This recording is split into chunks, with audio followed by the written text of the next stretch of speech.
अस्सलाम वालेकुम friend, welcome to the new video. आज की वीडियो में हमारा टॉपिक है एंडोप्लाज्मिक रेटिकुलम। और ना सिर्फ हम रफ़ एंडोप्लाज्मिक और स्मूथ एंडोप्लाज्मिक रेटिकुलम पे बात करेंगे, बल्कि इनका हर फंक्शन को कोशिश करूँगा कि विजुअली डायग्राम की मदद से कंसेप्ट क्लियर करूँ। इंशाल्लाह आपको किसी चीज़ की कमी नहीं होगी। तो चलें वीडियो स्टार्ट करते हैं।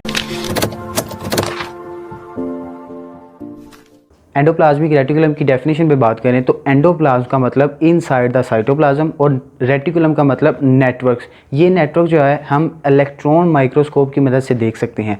ये असल में जो नेटवर्क है ये लिपिड और प्रोटीन का नेटवर्क है।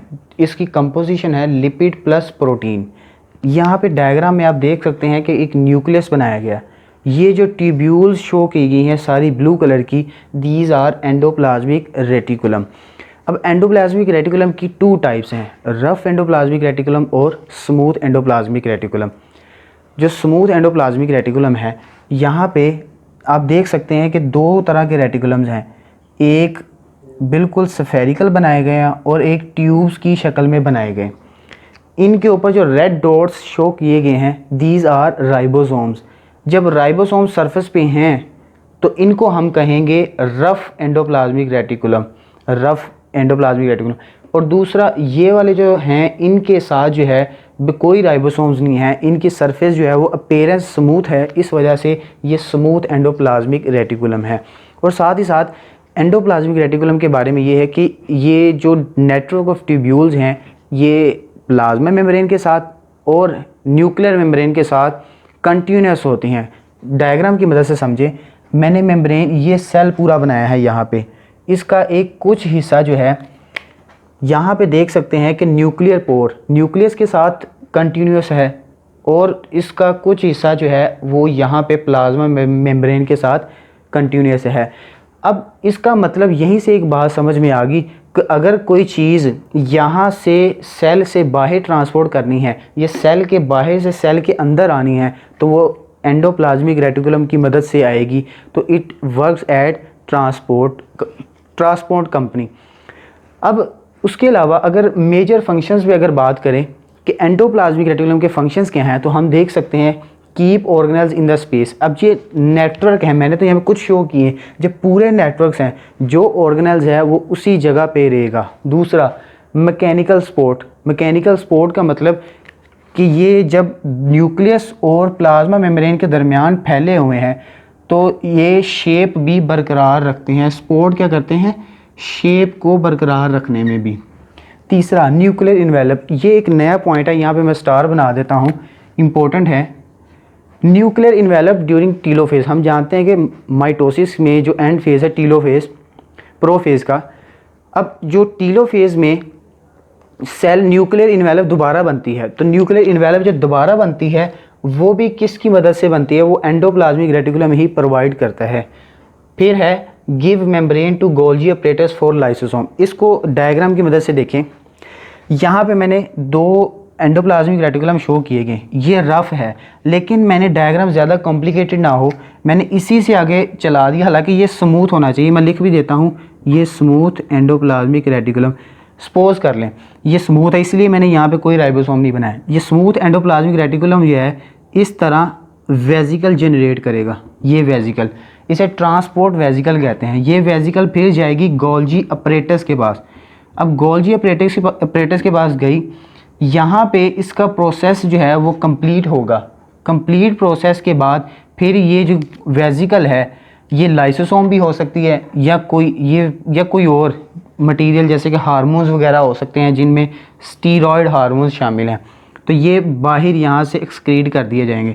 तो एक और वेजिकल, जब वेजिकल्स इकट्ठी होकर सक्रीट होती हैं इसे हम कहते हैं सक्रीशन। तो यही बयान किया गया गिव मेम्ब्रेन। तो देखें फंक्शन तो सक्रीशन जो है वो गोल्जी अपरेटस का है, लेकिन इसको मेम्ब्रेन किसने प्रोवाइड की? एंडोप्लाज्मिक रेटिकुलम में, जो कि एक्चुअली स्मूथ एंडोप्लाज्मिक रेटिकुलम है। फिर ट्रांसपोर्ट अभी हमने डिस्कस किया। अब यहाँ पे डायग्राम में जो इसका और फंक्शन जो है वो शो किया गया है। यहाँ पे हमने ये देखा कि जो ट्यूब्यूल्स हैं और ये जो स्फेरिकल ट्यूब्यूल्स हैं इनको हम कहते हैं cisternae. Cistern, these tubules are cisternae. तो सिस्टर्नी का फंक्शन क्या है? सिस्टर्नी जो है ये बाहर साइटोप्लाज्म और inside the endoplasmic reticulum separate करती है। तो जो इनसाइड है इसे हम कहते हैं ल्यूमेन ऑफ एंडोप्लाज्मिक रेटिकुलम। अब हम बात करते हैं स्मूथ एंडोप्लाज्मिक रेटिकुलम और रफ एंडोप्लाज्मिक रेटिकुलम के डिफरेंस पे। स्मूथ एंडोप्लाज्मिक और रफ एंडोप्लाज्मिक रेटिकुलम का डिफरेंस यहाँ पे टेबल में लिखा हुआ है। पहला डिफरेंस हमने पढ़ लिया कि जो रफ है वो स्फेरिकल होता है और जो स्मूथ है वो ट्यूबुलर फॉर्म में होता है, डायग्राम में क्लियरली देखा जा सकता है। And the second one, rough endoplasmic surface पे क्या होते हैं? रेड डॉट्स की फॉर्म में शो किए गए, वीडियो स्टार्ट में भी बताया, दीज आर राइबोसोम्स। तो ribosomes actually the factory of protein synthesis. तो जब ये प्रोटीन बना रहे हैं तो इसका मतलब इनका फंक्शन भी क्या हुआ? प्रोटीन सिंथेसिस और ट्रांसपोर्ट। ये तो ओवरऑल फंक्शन भी है ना, ट्रांसपोर्ट ऑफ प्रोटीन। यहाँ पे चलते चलते एक और बात क्लियर करते चलें, जो राइबोसोम्स हैं कुछ जो हैं इसके साथ अटैच हैं, कुछ फ्रीली भी पाए जाते हैं। अटैच राइबोसोम और फ्री राइबोसोम। जो अटैच राइबोसोम्स है ये भी प्रोटीन बनाते हैं, फ्री वाले भी प्रोटीन बनाते हैं, लेकिन जो अटैच राइबोसोम्स प्रोटीन बनाते हैं ये सेल यूज़ नहीं करता, बल्कि ये ट्रांसपोर्ट होकर यहाँ से सेल से बाहर चले जाती है।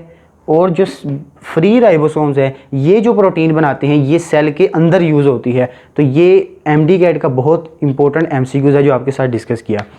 अब स्मूथ एंडोप्लाज्मिक रेटिकुलम के फंक्शन दूसरा है लिपिड मेटाबॉलिज्म। लिपिड की जो मेटाबॉलिज्म है, बहुत से इंजाइम है स्मूथ एंडोप्लाज्मिक रेटिकुलम पे, यहाँ पे वो ये काम करते हैं। डिटॉक्सिफिकेशन।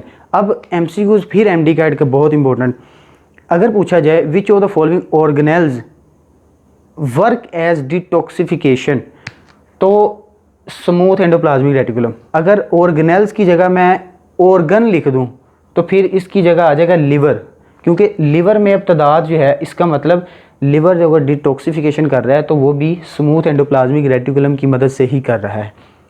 इम्पल्सेस, ये भी हमने पढ़ा कि नर्व इम्पल्स जो हैं वो ट्रांसमिट जो होती हैं वो भी स्मूथ एंडोप्लाज्मिक रेटिकुलम है, इस पे नर्व इम्पल्स ट्रांसमिट होकर एक जगह से दूसरी जगह जाती हैं। अब एक जो यहाँ पे एमसीक्यूज फर्स्ट ईयर में तो नहीं लेकिन सेकेंड ईयर की बुक में लिखा हुआ है मसल वाले टॉपिक में कि कैल्शियम आयन स्टोर करती हैं smooth endoplasmic reticulum, calcium ion store करते हैं, तो इस वजह से मसल कॉन्ट्रैक्शन में मदद मिलती है स्मूथ एंडोप्लाज्मिक। ये सारा पढ़ा हुआ है टी ट्यूब्यूल्स वाला जो टी सिस्टम है, वो हम उस टॉपिक में भी मज़ीद डिस्कस करेंगे। लेकिन यहाँ पे याद रख लें कि कैल्शियम आयन जो है वो स्मूथ एंडोप्लाज्मिक रेटिकुलम स्टोर करता है और मसल कॉन्ट्रैक्शन में भी मदद मिलती है।